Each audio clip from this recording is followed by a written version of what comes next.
एक छोटा सा प्रसंग आप लोगों के बीच में और हमार भी रहा शिव पुराण से रही। शिव पुराण से रही बड़ी अद्भुत कहानी आप लोगों के मिली। आई मार साहब तो 4 लाइन के भूमिका में कहल गए।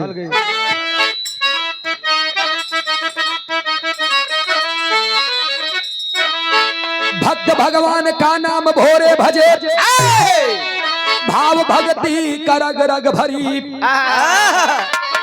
सत्यम शिवम सुंदर में आस था, शांत स्वर है सुधार स्वरी, अमित आस्था अलौकिक छटा, अरे अमर कीर्ति है हरि से हरि।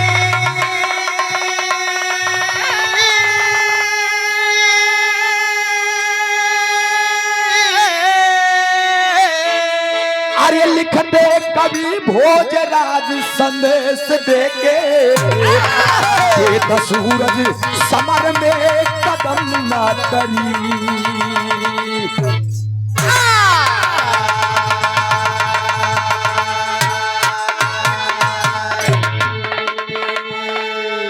गौर करेंगे बाबूजी, देवताओं का मेला लगा हुआ है जहाँ पर भगवान शिव शंकर जी, ब्रह्मा जी, विष्णु जी, आदि शक्ति, कन्या सुनैना मैना, तमाम देवी देवताओं का मेला लगा हुआ है। और देवी देवता के मेला लाग बा, वही मेलावा में ब्रह्मा विष्णु जी और शंकर जी बात करत है। विष्णु जी के मुंह लटका रहा तो शंकर जी कहन कसो भैया का हाल बा। विष्णु जी कहन सब तो ठीक बत्ता बत्ता। देव ऋषि नारद जी नारायण नारायण। जब नारद जी के देखें तो विष्णु जी एकदम चुप हो गए भैया। और ये अनिल फल वाले भैया मरे कौनो दिक्कत नहीं भैया, किलो आम एक दाम देंगे। ये 50 रुपया पुरस्कार नमस्ते व प्रणाम व बिरहा में इनाम मिल जाए तो जाना गवैया कहो। पूरे बिरहा का संदेश लेकर एगो कव्वाली के टुकड़ा संकेत करब मास्टर साहब। आइए कैसे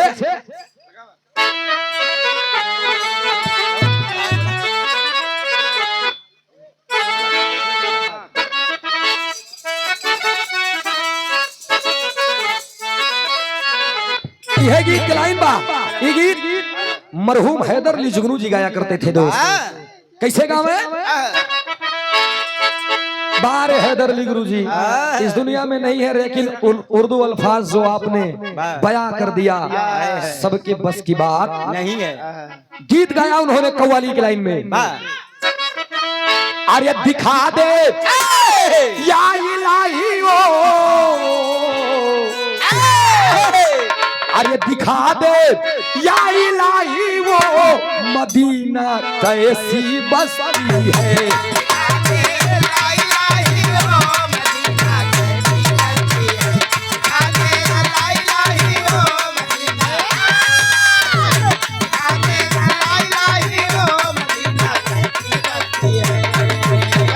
लेकिन एक ओरिजिनल भाव का रह जानते हो।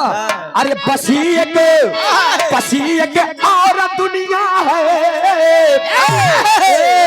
अरे बसी एक और दुनिया है इसी संसार के नीचे।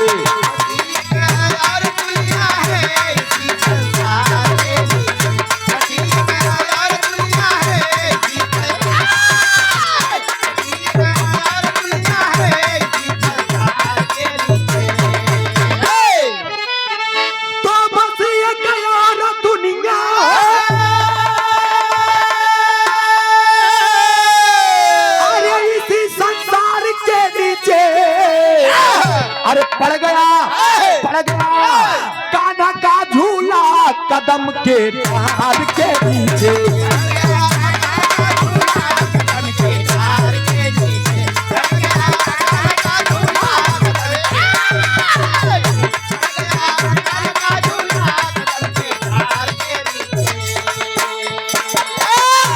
एक बार हम YouTube चलावत रहे YouTube। हाँ तो कलाकार कनो यही के जवाब में अब गाय रहे हैं। अरे उजर का बार छिपल बाहो उजर का बार छिपल बाहो करियवा पार के नीचे।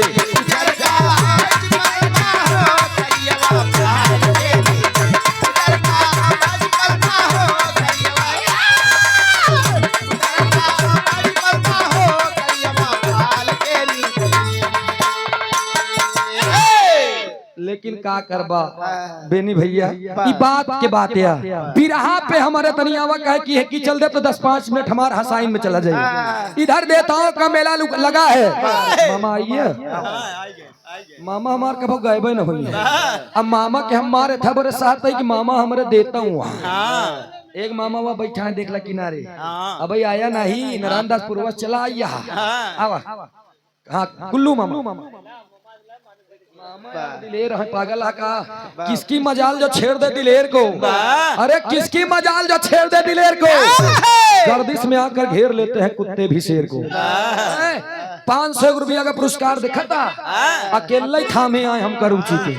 तब इस सुंदर पंखड़ियों से गुथा हुआ पुष्पों का हार एक जोरदार ताली बजा के आप लोग सम्मान कह दिया। अच्छा चौरब कहे ली जाबे। अरे सारे तो फिर बजाऊबिया कहाँ तुम। 51 रुपया का पुरस्कार वार्ड नंबर 9 से दुर्जनपुर। भाई हमार चौहद्दी है। हाँ हुआ हमार भाई जाते रहे। हाँ ये लोग खेत बोए रहे हम लोग चराई देते रहे। एक दिन 10 के 10 भैंस बांध दे 2 दिन अकेले दुहन तीसरे दिन से भाई साहब हम खोलब बंद कर दिया। हाँ दुर्जनपुर वाले बहुत खतरनाक है। खैर हमार मामा ना नाटे हमरे घरे वाले जाए तो देवे न करे। हम गए हमके देखा ना गलती तोरे भैंस होगी अब भैंस ना खोला कहन। हाँ तुहार बात यह है तो बेटवा हम छोड़ देते हैं। छोड़ दे तब से हम भैंसी के पूछ पकड़ रहा लागे। 51 रुपया का पुरस्कार बहुत बहुत नमस्ते बा प्रणाम बा।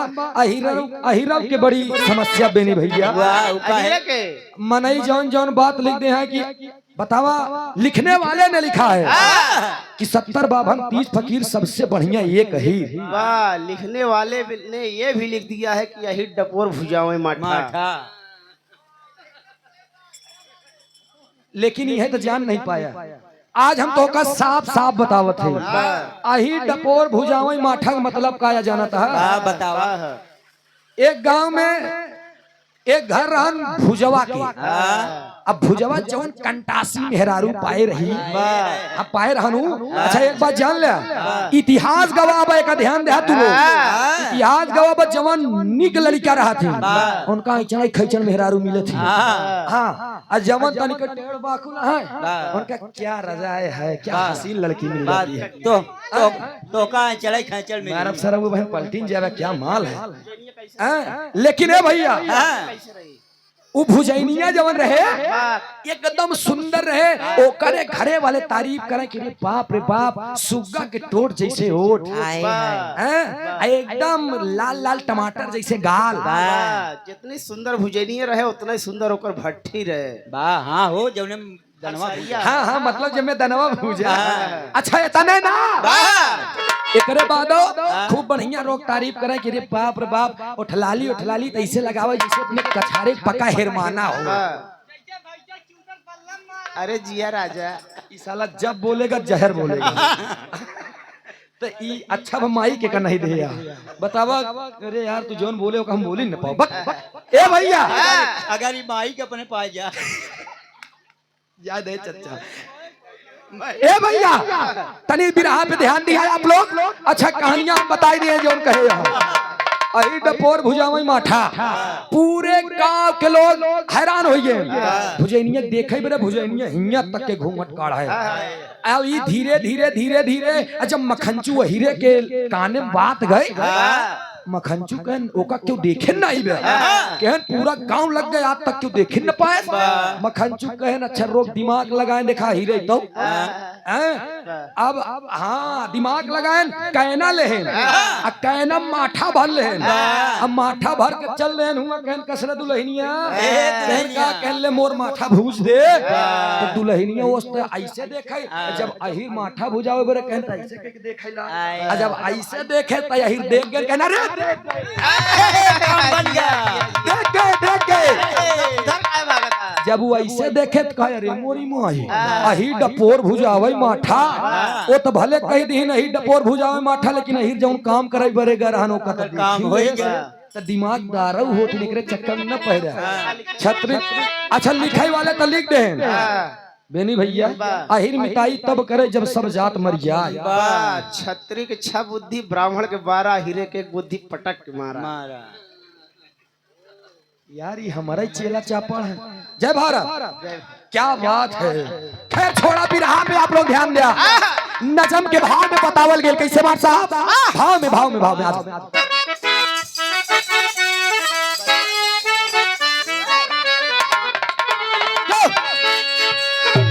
अरे शंभू जी सोच पड़े हैं बात नारद को देख के आगे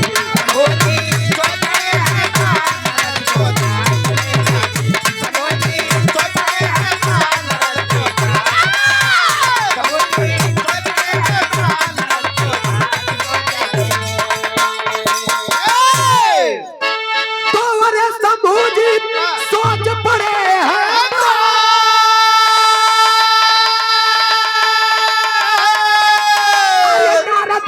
देख कर आगे हो नारद को देख कर आगे अरे विष्णु जी देख दशा को ताप जगह तब छोड़ कर भागे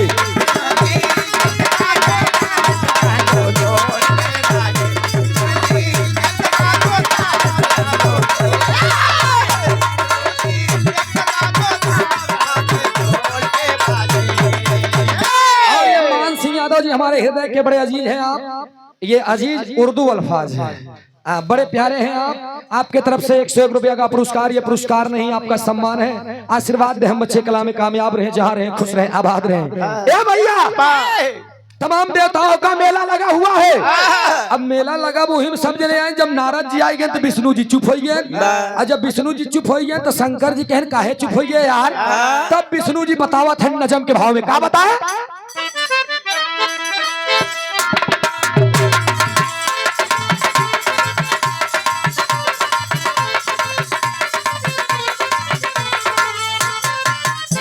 एक पट्टी भैया अक्षय कुमार एडो के जग सिकंदर पुत्र स्वर्गीय केशव चंद्र सरोज विरहा गायक करमाइसन गाना गाते हो परदेश दिया जाते हो खत लिखना क्या बात है कवि जी ये 101 रुपया का पुरस्कार बहुत बहुत नमन बपड़ाम बड़े अच्छे लेखक हैं आप जैसे राइटर को मेरा बहुत बहुत सलाम आशीर्वाद की आकांक्षा एवं प्रतीक्षा कहे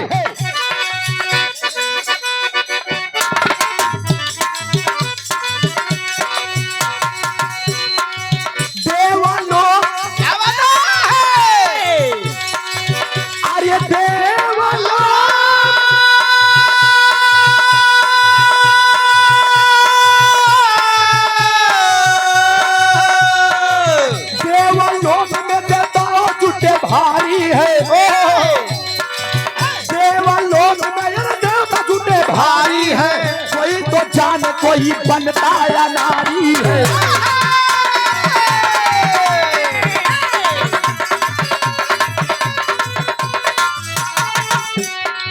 सबकी नजर जो दर्श बहकाते हैं सबकी नजर जो दर्श बहकाते हैं पल भर में देव ऋषि नारद आते हैं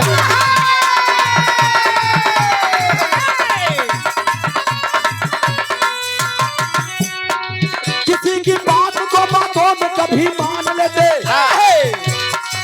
किसी की बात को बातों में कभी मान लेते बना जो काम रहे उसको भी बिगाड़ देते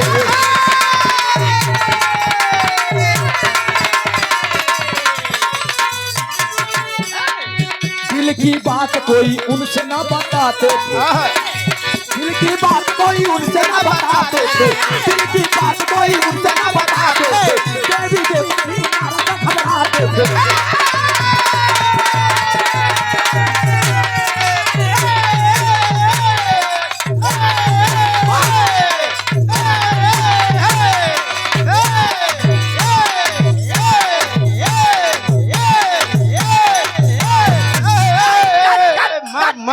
भोसड़ी वाले का मारा बहन सुधर जेबे ती हम हिंद काहे तानत बेर जगह।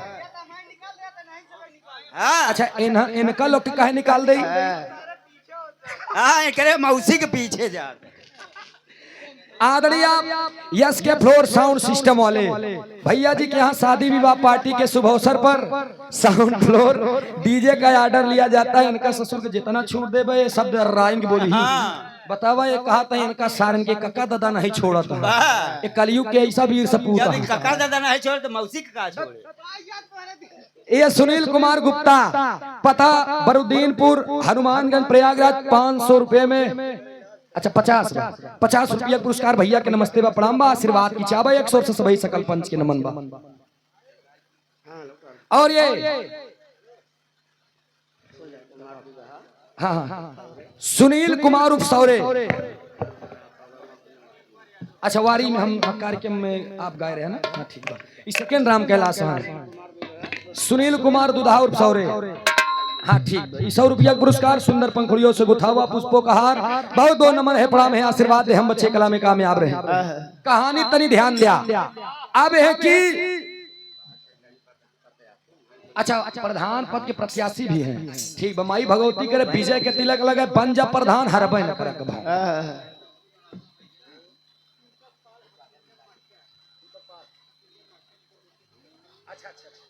और ये दीपक पाल हारमोनियम मास्टर उनके मौसी की लड़का है आप। अच्छा ये 50 रुपया पुरस्कार भैया के नमस्ते बा माई भगवती हारमोन पे तरक्की दे उनका मौसी है ठीक है ना।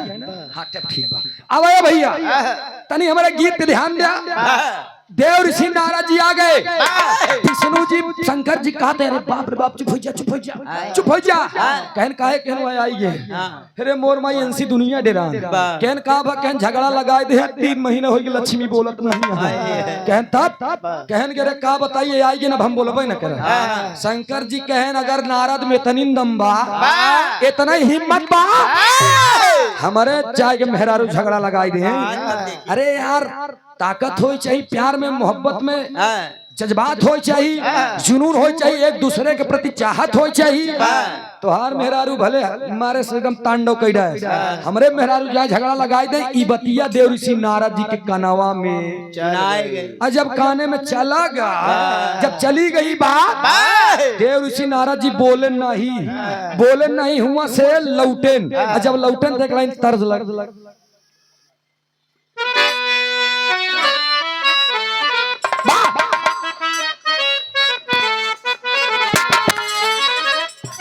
यह गीत गलाई बा कोनो मेहरारू अपने मन से धू से कहे रुचि अरे बाली और झुमका भूलाई जा, अरे बाली और झुमका भूलाई जा, नथुनी पे गोली चले तब से मंगवाई जा। बाली और झुमका भूलाई जा, नथुनी पे गोली चले तब से मंगवाई जा।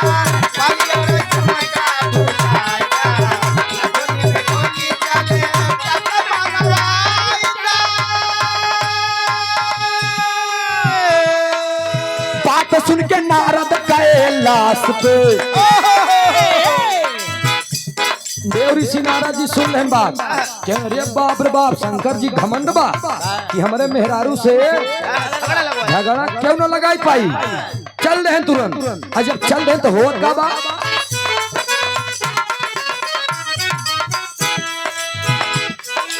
बात सुन के नारद बाबा आई गए, बात सुन के नारद बाबा आई गए, माई गिरजरानी से पतिया सुनाई गए। गिरजरानी से पतिया बताई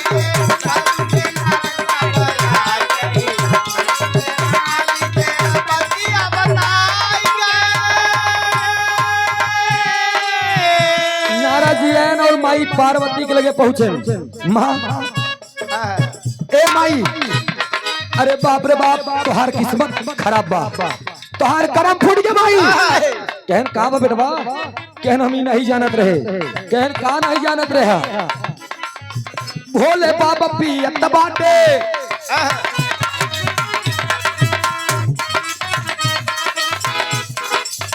सुना भोले बाबा कारत बाटे नासा पताई, देखल के घूमे कई कई लुगाई।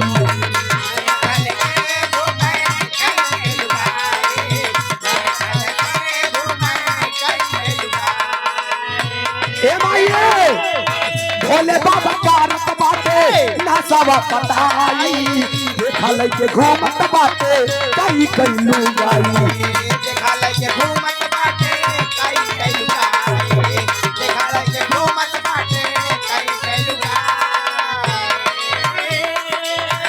मानवा में अपने भारा माई गए, मानवा में अपने भारा माई गए, गौरा रानी के आगे बातिया बताई गए।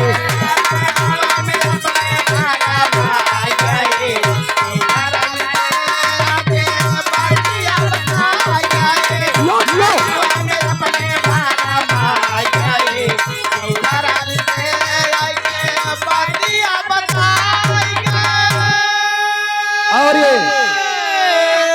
पुनः इस भाव पर प्रसन्न होकर हमारे मुन्ना यादव मामा जी 500 रुपया का पुरस्कार दे के एकदम चोला मस्त कह दे दोस्त। इनका मामा चाय हो पिया तनी से 500 रुपया का पुरस्कार नमस्ते व प्रणाम बा, आशीर्वाद की चावा। वार्ड नंबर 9 से दुर्जनपुर से। अरे हमार तोहार 10 रुपया कहाँ जाई हो, आओ कोनो दिन चाय पियाई दे कहानी। ई 40 नहीं 50 रुपया पुरस्कार नमस्ते बा प्रणाम बा, आशीर्वाद दे हम अच्छे कला में कामयाब रहे। और क्यों जने यहाँ अच्छा ठीक बा। देखा गवैयन के धन दान देश कबहू धन घटत नहीं। जैसे 500 देबा काल 1000 मिली, 1000 देबा काल 2000 मिली। हम लोगन के नाम 4 बीघा लिख दे, कल तू लोगन के 8 बीघा मिली। न माला लिख के देखा सवेरे मिल जाए, 100% गारंटी है इस बात की। हर जगह गारंटी लेके टहराता है। वैसे कसम से बताओ तो हम प्रधान हो तो तोहका यहाँ पहले बांध ही था। 4 बीघा तोहरे नाम लिखी, सवेरे 8 बीघा ना हो तो मारत मारत हनुमान बनाई गई। 4 बीघा रजिस्ट्री करावे 15 दिन लग गया, तब मैं भाग गया। ए भैया तनी समय गीत पे ध्यान दीजिएगा।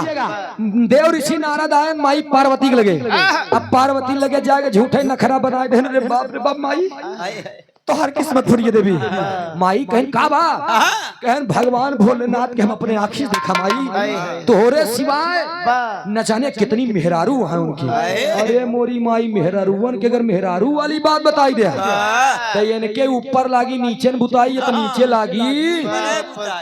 अब ये लगिन पर आई एकदम आगी ज्वाला आँखी से। अरे भोले ऐसे आए मेहरारूवन लकड़ी को सवत नहीं बर्दाश्त करती, एकदम छटपटाए लगी। कहाँ आए हो? कह माई हम नहीं जानी, लेकिन इतना जानी थी हमरा सुगर सलोनी महतारी किस्मत फूटी। अब देखा नारद जी जब इतना कहे इतने तो माई एकदम मिजाज। और ये हमारे मामा कल्लू हलवाई रुचि, इन नारायण दास पूर्व वाले मामा है, वहाँ बैठा हाँ कल्लू हलवाई 100 रुपया का पुरस्कार। तू तो हमारे नाना मामा से हैरान हो जाए, इतना नाना मामा है कि जेकर कोनो हद नहीं। वैसे एक बात जान ले, हमारा जैसी बिया हो ये हमार मेहरारू गदगद हो जाई माल से। इतनी मुंह दिखाई मामी हर दे दे कि माई के माछ दुल्हा चोरी करे लगी, इतनी लाला चाहिए। बेस वाली साड़ी मिली, बेस वाली 100 रुपया का पुरस्कार। बहुत बहुत नमन बा मामा ऐसा बनाए रहा बिया है तक करे बात जान हो दे कहो। ए भैया तनी कहानी पे ध्यान रहा है। झगड़ा लगाए दे, झगड़ा लगाए के बाद बगली बरगद के पेड़ रहा है, वही पेड़वा के ओटे खड़ा हुई है नारद जी। तब तक देव नारद जी खड़ा भय तो भोले बाबा जब भोले बाबा आए गए, जब आई गए तो भगवान भोलेनाथ जाता है माई पार्वती के काश। भगवान भोलेनाथ एकदम गाजा भांग पिए मस्त, उनका का पता कि मेला में का बक्के ही आए आए गौरा, ए गौरा, ए गौरा ओरी ओरी दौड़ा तनी मोरी ओरी दौड़ा गौरा तो लगी है बात की पता नहीं कौन मेहरारू के साथे तू गुरछल्ला उड़ावा था। जब इतनी बात कहें तो भगवान भोलेनाथ कहें पागल हो, बस ये तुम्हारे मुख से बातें शोभा नहीं देती। मैं तुम्हारे सिवाय किसी से प्यार नहीं करता। जाली आवा तनी गाजा भांग तो माई पार्वती कहती है का कहे मार साहब तरज खिलाइन बा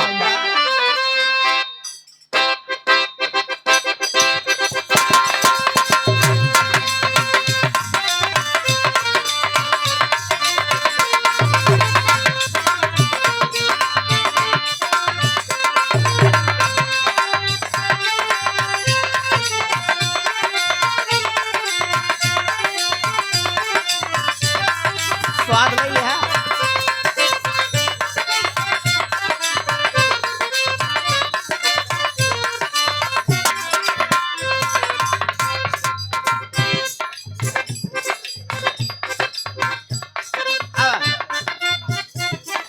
खैर जाए गया यह गीत के लाइन बदे खरुची तर्ज सब बदलते बाया जो तूने बीच बजरिया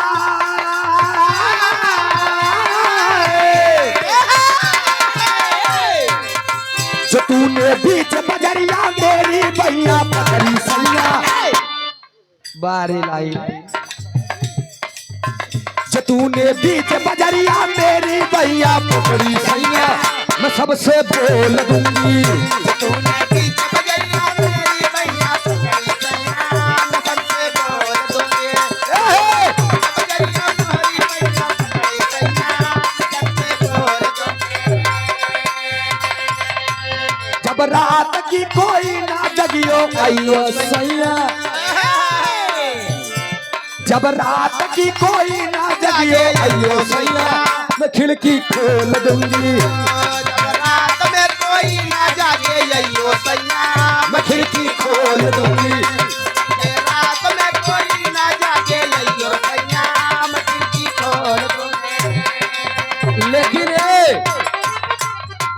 भगवान भोलेनाथ लगे गए माई पार्वती खड़ी हुई कहनी बतावा कहन का कहन तू हमरे अंदर कौन कमी रही कौन कमी रही हमारे अंदर जब तू दूसरे मेहरारू के पीछे पड़ा है कहन गौरा कहन का कहन तुहार कसम खाते ही हम तुहार माछ गौरा हम कौनो मेहरारू के लगे गए नहीं। मेरा बेटा नारा झूठ बोलेगा बस इतने पे शंकर जी समझ गए वह इन बोले रहे कह नाराज आए रहन का कहने एक मतलब बात सही है एक मतलब बात सही है। नारद बेटवा हमार झूठ नहीं बोल सकते।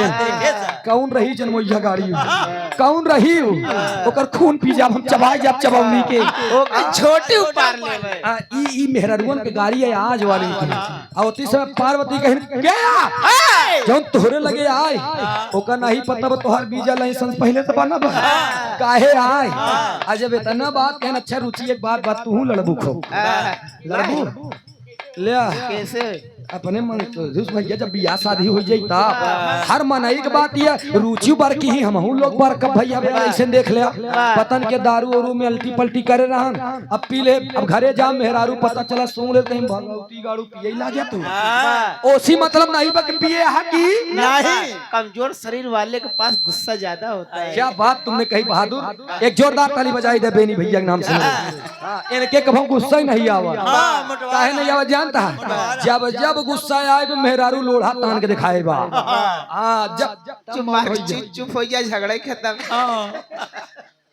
ए भैया तब भगवान भोलेनाथ गौरा से कहें जा पानी उल्ले के आवा एक लोटा भांग तब गौरा माई कहीं सुना सुना यही भाव में कैसे भगिया हमसे ना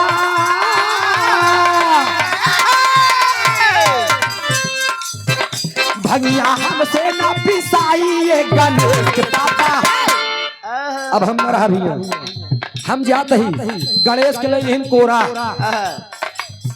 भंगिया हमसे न पिसाई गणेश के पापा हम नहीं हर जात बानी भैया हमसे ना पिसाई गणेश के पापा हम नहीं हर जात बानी भैया हमसे ना पिसाई गणेश के पापा हम नहीं हर जात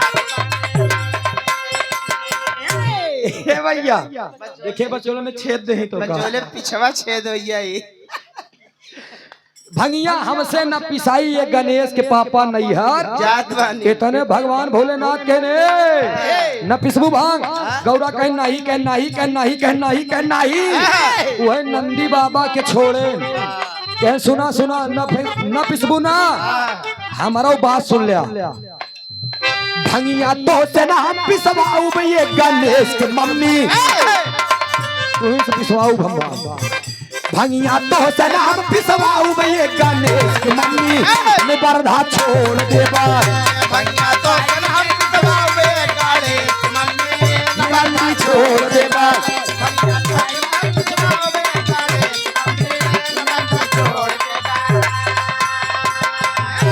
भगवान भोलेनाथ मनावत है माई पार्वती के कराप न मानब हमका पहले बतावा ऐसे उठा के हथवा रख दे मूड़े पे माई पार्वती मूड़े पर रख के सीधा गर्दन पे ध्यान दीजिएगा सुनने वाले मित्र नारद जी बता रहे हैं कि माई अगर न विश्वास होई अगर बाबू झूठ बोली तो उनके गटई में देख ली 12 मेहरारू की मूड़ी बा।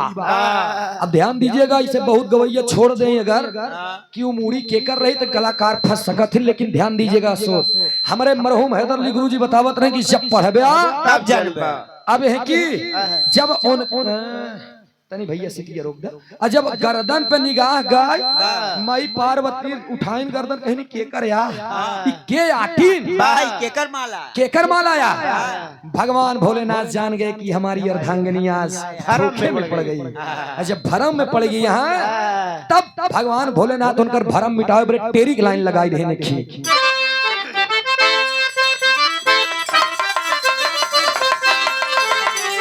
अरे भरमावा जिन मतिया गौरा अरे भरमावा जिन मतिया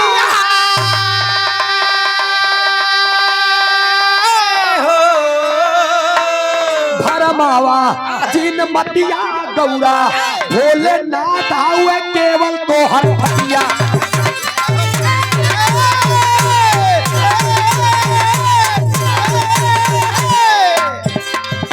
भरमावा जी ने मतिया गौरा भोलेनाथ हुए केवल तोहर फतिया भरमावा जी ने मतिया गौरा काहे मति बौरान बा गौरा तू एक पूछे चाहतिया के हाँ हमका बतावाई के तब भाई हम तोहका गांजा भांग लई आए के पकड़ करके गले से लगा करके कहन की मेरी प्यारी तुम जानना चाहती हो तुम मेरी बात सुनो ये तुम्हारा एक बात ध्यान दे शिव पुराण पढ़ने वाले दोस्त शिव पुराण में माई पार्वती के 13 अवतार मिला बा 13वां अवतार में पति के रूप में भगवान शिव शंकर जी को पाई है कहन पार्वती 12 रूप ये तोहार 12 जन्म है तोहार कहन मतलब कहन हर जन्म में तू हमार मेहरारू बनत रहू लेकिन हमका छोड़ के चली जात रहू तो उसी इतना प्यार करत रहे कि तुहार मुड़िया मरे के बाद हम काट के ओका माला बना के अपने गटई में आज तक माई पार्वती की आंखी से आंसू बह गए कि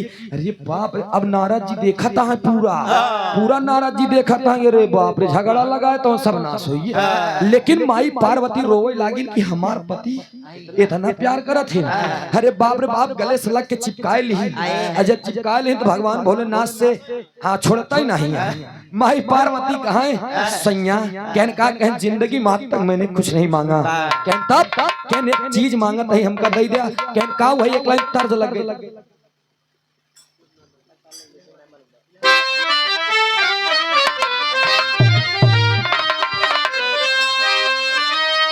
है गीत लाइन बा आए हाय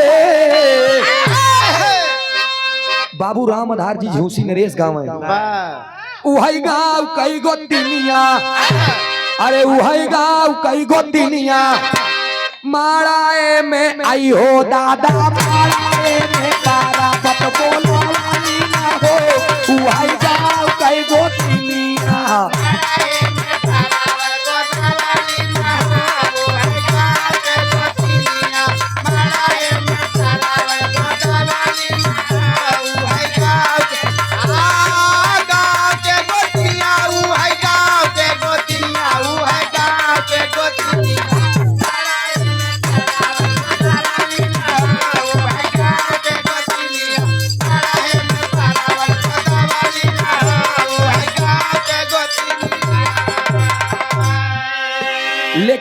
कुछ कांड में आप लोग पढ़े हो गया।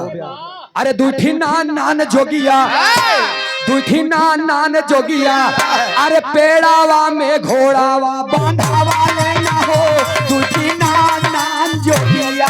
पेड़ावा में घोड़ावा बांधावा लेना हो, दूठी नान ला जोगिया, दूठी ला जोगिया, दूठी ला जोगिया। पेड़ावा में घोड़ावा बांधावा लेना हो, दूठी ला जोगिया। पेड़ावा में पेड़ावा ऐठ देव वहीं चलाई जाबे। हम कहा था पेड़ावा में घोड़ावा बंधावले, तो कहा था घोड़ावा में पेड़ावा बंधावले हो दूठी। मुन्नी लाल कोटेदार साहेब, अच्छा का करबे, ई जमाना अलग हो गया। आज के समय में पढ़ा लिखा हो जरूरी है। रुचि कितना कोटेदार, अच्छा कोटेदार साहब हने चानी हो गई है। फायदा फायदा फायदा फायदा बा, चाहे नहीं हो, चाहे जेठाउत लगे, चाहे ससुर, चाहे भसुर, अंगुरी जरूर पकड़ ले। काहे पकड़ लेथिन जानता है? काहे कि मेहररुवन बताही ही ठप्पा लगा नहीं पड़ी, रुका बाबू लगा बाबू ठोक दिन दूसरे जगह। ई बरे पहले कोटेदार से रुक रुक रुक रुक रुक रुक पकड़ के अंगुली वही जगह लगवही जहाँ का जरूरत ना हो। ई बरे पढ़ा लिखा हो बहुत जरूरी बा। ई 51 रुपया का पुरस्कार कोटेदार साहब के, लेकिन पूर्वांचल यानी भोजपुरी दुनिया वालों ने नहु लोग नहीं छोड़े। कोटेदारवा के कोटा में वाह रे महाराज, प्रधनवा के अरहर में, बीडीसीवा के उखी में सब नाश कर दिया। लेकिन सोचने वाली बात है दोस्त, तनी बिरहा पे हमने ध्यान दिया। माई पार्वती कहें स्वामी एक सवाल करूं, कहन हम मर जाई थी तू काहे जिंदा रहा था? ध्यान दीजिएगा, एकर कारण काया? भगवान भोलेनाथ मायूस मन से बोले कि अर्धांगिनी प्यारी प्रिय, हम इथा बड़े मर जात रहे, तू इथा बड़े मर जात रहू कि तू अमर नहीं हो, हम अमर रही, हम अमर कथा सुनिए ही। अब इतने पे तो मेहरारू के जिद रे बाप रे बाप। ए अगर चाउमीन बड़े गुस्साई गई, कितना मन से धुन ना माना, खरबोड़ लिया ऐसे मन नोच लिया मुंह। अच्छा तोहार वाली नोचे बा भाई बतावत है। अच्छा ए भैया, अच्छा बेनी भैया, बिलेट में दो तरफ धार होता, चाकू में एक तरफ धार होता। अब जौन आरी आवत यहाँ धीरज भाई वो मनो दो तरफ धार होता, लेकिन मेहरारू में इनके रोम रोम जहर होता। तो का कैसे पता? हरिओम कमक छुई हमारे रोमा पर कब चला गया तू? एक दाई गया राम बहादुर ठेकेदार 50 रुपया पुरस्कार ही बहुत बहुत नमस्ते बा, प्रणाम बा, आशीर्वाद दे, हम बच्चे कला में कामयाब रहे, जा रहे खुश रहे आबाद रहे। ए भैया, माई पार्वती जी बताएं कहन की स्वामी एक बिनती बा, जिंदगी में आज तक मैंने कुछ नहीं मांगा, एक चीज मांगी हमका दे दे ब्या। भगवान भोलेनाथ कहन बिल्कुल दे दे, कहन तिरवाचा बांधा देव देव देव। भगवान भोलेनाथ कहन हाँ देव, हाँ देव, हाँ देव। तब माई पार्वती खुशी हुई, क्यों वरदान मांग ली ने, का मांगत है? अरे अमर कह दिया, अरे अमर कह दिया हमारो सजना हो, जीवन साथे हम जाना मावा।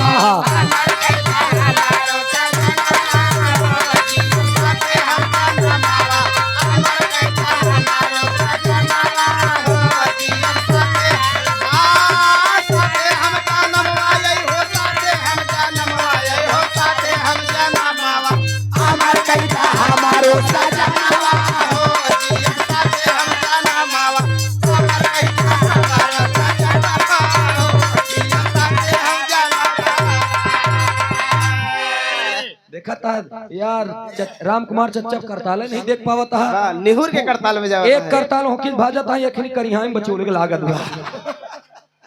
ए भैया, अमर कह दे हमरो सजनवा हो, जियब कथवई जन्मवा।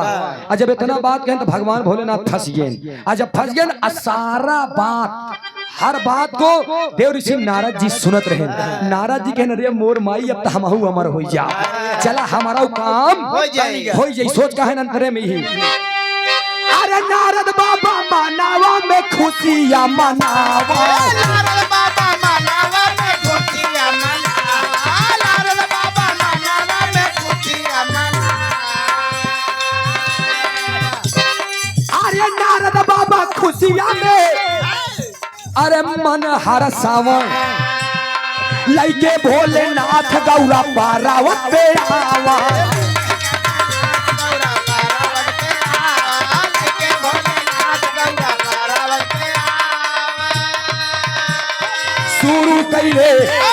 शुरू कैले अपन परवा जानवा हो जियब साथे हम जानवा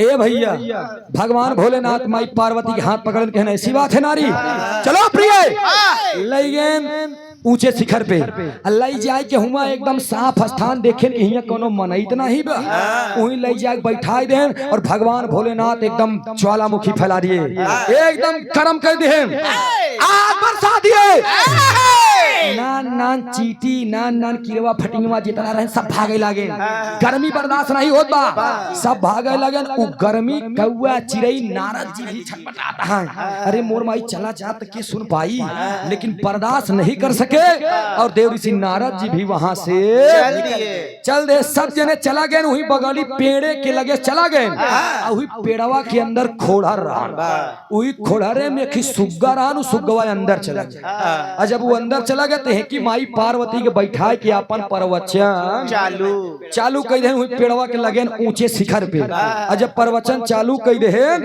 तो हो गब माट साहब पापट के लाइन में कहल गई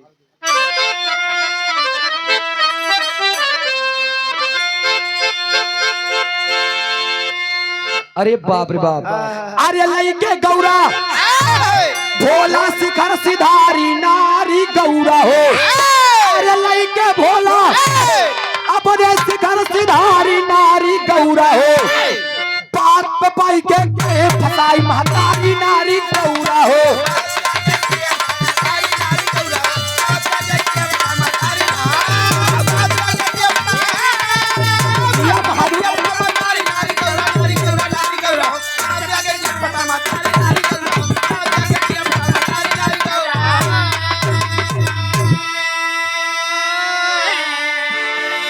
अरे कथा के सुनावे लागे जग के दीनानाथ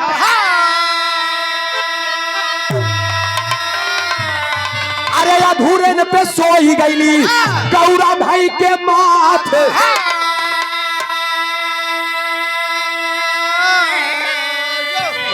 अरे नारी पहली आपन कर्म सवारी गौरा नारी हो अरे नारी पौले आपन कर्म सवारी नारी गौरा हो बात में लिहले कैसे फसा महतारी नारी गौरा हो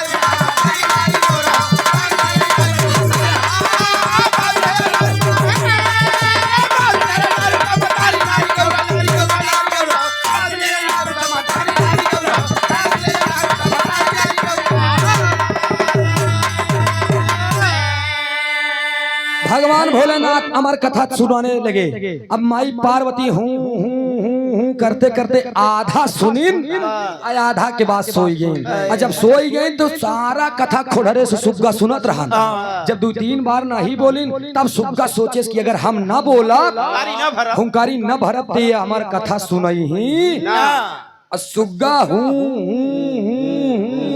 कहाई लाग जब सुग्गा हूँ कहाई लाग पूरा अमर कथा समाप्त भय बाद जब भोले बाबा आँखी खोलन तो गौरा पार्वती सोवत रहे तो भोले बाबा उठान कस पार्वती ए गौरा उठी स्वामी क्या बात है एक निदर्शन कहीं बताओ कहन कहा कहन कैसे सोई गो अमर कथा सुनो कहीं गलती होगी सही है हम आधा ही सुने कहें जब तू आधा सुनू तो आधे के बाद पूरे कथा में हुंकारी के भरत रहन। तू सोई गयो तो हुंकारी के भरे। दिमाग लगा के पता कई पाए, जब पता नहीं मिला वही अपना अस्त्र शस्त्र उठा लिए और उठाए और शब्द वेदी त्रिशूल को छोड़ दिया। जाओ जहां से आवाज निकली है उस गर्दन को काट करके तब वापस आना। और जब त्रिशूल छोड़ रहे, त्रिशूल नाचत नाचत वही पेड़े के खोड़े लगे जाए, धक्का मारा ये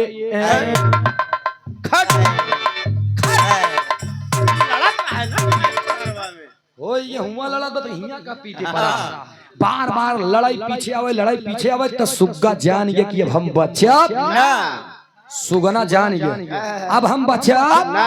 उस सुग्गा जैसे त्रिशूल लड़ के पीछे गो वैसे सुग्गा निकल के उड़ के चल रहे। जब उड़त उड़त जाए लगता हो कबा सुग्गा गवा कहाँ, पीछे पीछे त्रिशूल बा, आगे आगे सुग्गा, त्रिशूल के पीछे भगवान श्री शिव शंकर जी चल रहे हैं तांडव करने के लिए। अब वो सुग्गा जात कहाँ बा, आल्हा के लाइन में बताओगे।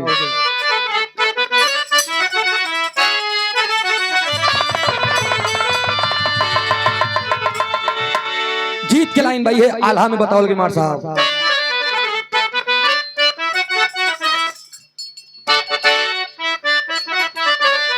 अरे उड़त उड़त सुगना गईले, उड़त उड़त सुगना गईले समुद्र के किनारवा बाबू।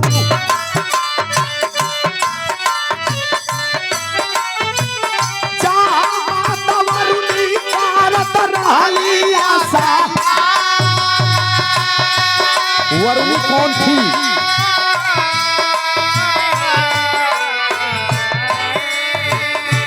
व्यास की धारा पुतली आरुणी गुजरिया पंचो।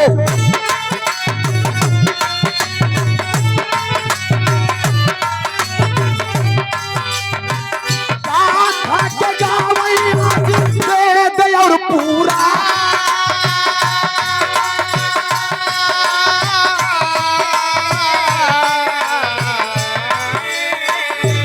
के आसनान खोलिया पर मुखड़ा पंचो।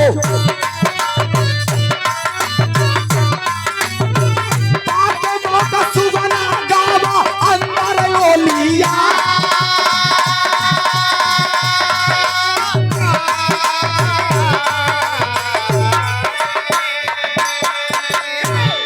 सुग्गा भाग रहा है, जान बचावत बचावत बचावत बचावत समुद्र में स्नान कर रही वेदव्यास मुनि की अर्धांगिनी जिनका नाम अरुणी बताया गया।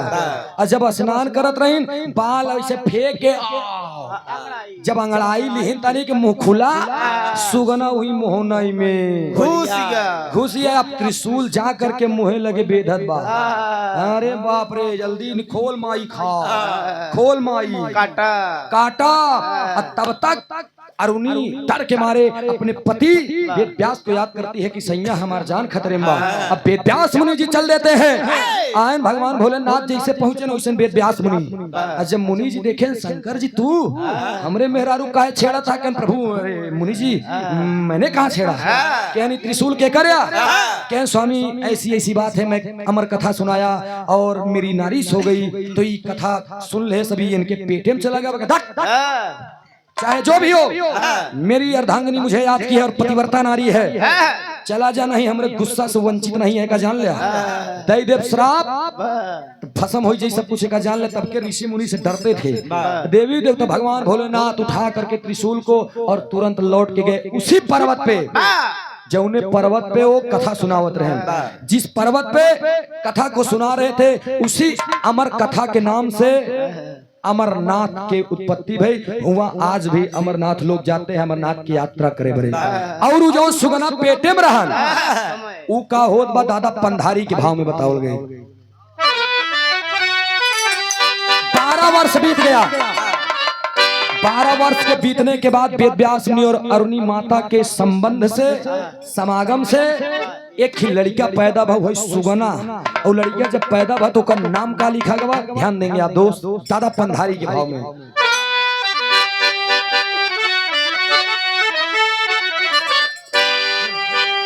अरे अब ना मिली ए भाई, अब ना मिली पंचो, अब ना मिली देसी घी कैसो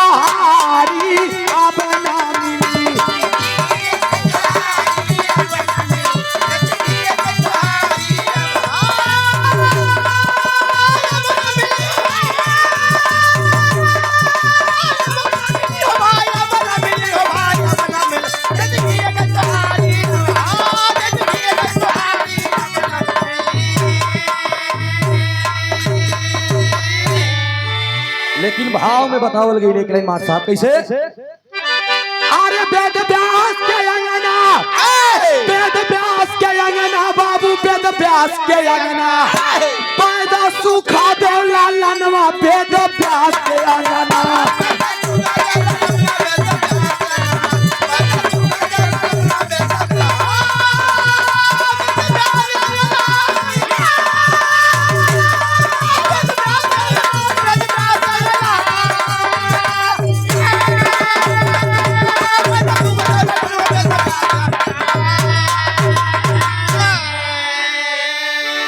वही सुग्गा से अरुणी के पेटे से पैदा हुआ 12 साल के बाद एक लड़का जेकर नाम सुखदेव मुनि पड़ा।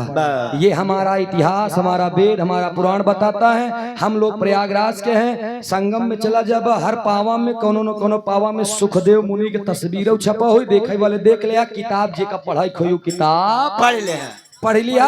ये हमारे विवाह का लास्ट सारांश रहा। सुखदेव मुनि जब पैदा हो गए तो सोहर होता हमारे भैया के बिने भैया के सोहर हम गाई देते हैं। में कहानी खत्म।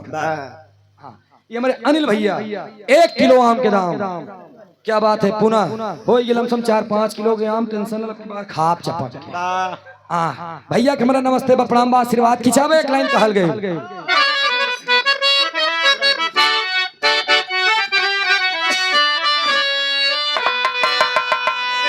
ई हमारे दाई माई हरे गाँव में पहले गोल बैठे एक गोल है की बैठे एक गोल है की जवान किन की है की बुढ़ीवन की अब बीच में 25-26 साल 32 साल वाली आए हाय ओ पे तोहार ध्यान ज्यादा रहा। हॉकी वाली बुढ़ीवन बेचारी दाई माई सवाल करें का सवाल करें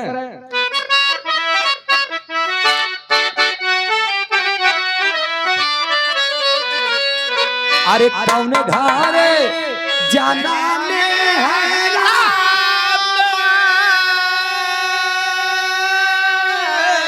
कौने घरे